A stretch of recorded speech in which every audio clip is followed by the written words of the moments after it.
Hi అండి అందరికీ welcome to వాణి ఇంటి వంటలు. ఈరోజు నేను పప్పు పాలకూర ఒక టమాటా వేసి వండుకోబోతున్నానండి.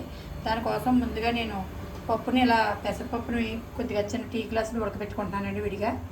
అలాగే ఇందులో వెల్లుల్లి ముద్ద వేస్తున్నానండి. ఇది బాగా వేగాలండి.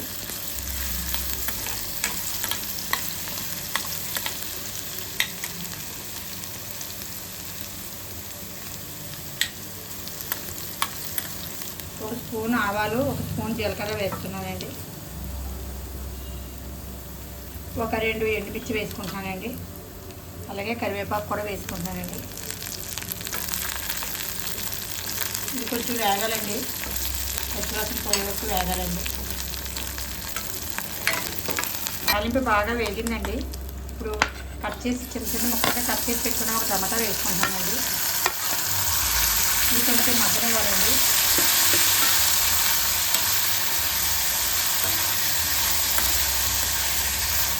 కొద్దిగా సాల్ట్ వేసి మూత పెట్టుకుంటున్నానండి ఒక 5 నిమిషాలు. ఒక 5 నిమిషాల తర్వాత టమాటా బాగా మగ్గిందండి. ఇప్పుడు మనం కట్ చేసి పెట్టుకున్న ఒక కట్ట పాలకూర వేసుకుంటున్నానండి.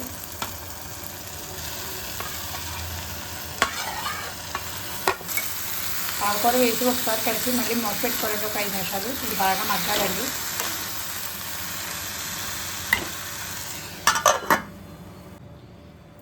పది నిమిషాల తర్వాత మూత తీసుకుంటానండి. గట్టిగా మగ్గిందండి. ఇప్పుడు దీనిలో మనం లైట్గా పసుపు కారం వేసుకోవాలండి. ఎక్కువ నేను తక్కువ క్వాలిటీలో చేసుకున్నట్టు తక్కువ వేసుకుంటున్నానండి. మీకు సరిపడినంత వేసుకోవచ్చండి. అలాగే కారం కూడా వేసుకుంటున్నానండి. ఒకసారి కలుపుకోవాలండి. మనం ముందు ఉప్పు వేసుకున్నాం కదండి, కొద్దిగా మగ్గడానికి, టమాటాలు మగ్గడానికి. మనం లాస్ట్లో చూసుకుని ఎంత కావాలో అంతా వేసుకోవాలండి. ఉప్పు కారం బాగా పట్టిందండి, పసుపు అన్నీ. ఇప్పుడు దీంట్లో మనం ముందుగా పెట్టుకున్న పప్పును కూడా వేసుకుంటున్నానండి మెతుకుని.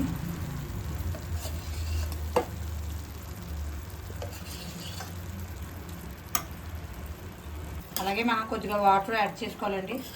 ఇప్పుడు 2 కలిపి బాగా ఉడకాలండి. ఒక 5 నిమిషాలు లో ఫ్లేమ్లో పెట్టుకుని ఉడకబెట్టుకుంటే దగ్గరికి అయిపోతుందండి. తర్వాత స్టవ్ ఆఫ్ చేసుకోవచ్చండి. చాలా టేస్టీగా ఉంటుందండి.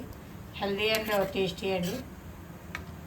మూత పెట్టుకోకర్లేదండి. ఒక 10 నిమిషాలు ఎలా ఉడికితే నెమ్మదిగా ఆ తర్వాత స్టవ్ ఆఫ్ చేసుకోవచ్చండి. మనం అన్నీ చూసుకొని ఎక్కువగా పెద్ద మంట కూడా పెట్టక్కర్లేదండి. ఉప్పు పాలకూర టమాటా అండి. ఇది చాలా టేస్టీగా ఉంటుందండి. ఇందులో మనం ఎటువంటి వాడలేదండి. చింతపండు కానీ ఏమీ వేసుకోలేదండి. అయినా బాగుంటుందండి. చూడండి, ట్రై చేయండి ఒకసారి. ఉన్నప్పుడు ఆఫ్ చేసుకోవచ్చండి, సరిపోతుంది. మనం స్టవ్ ఆఫ్ చేసినా కూడా ఇంకా కొంచెం దగ్గరగా అవుతుందండి ఇది పప్పు. నాకు అన్నీ సరిపోయినాయండి. నేను స్టవ్ ఆఫ్ చేసుకుంటానండి.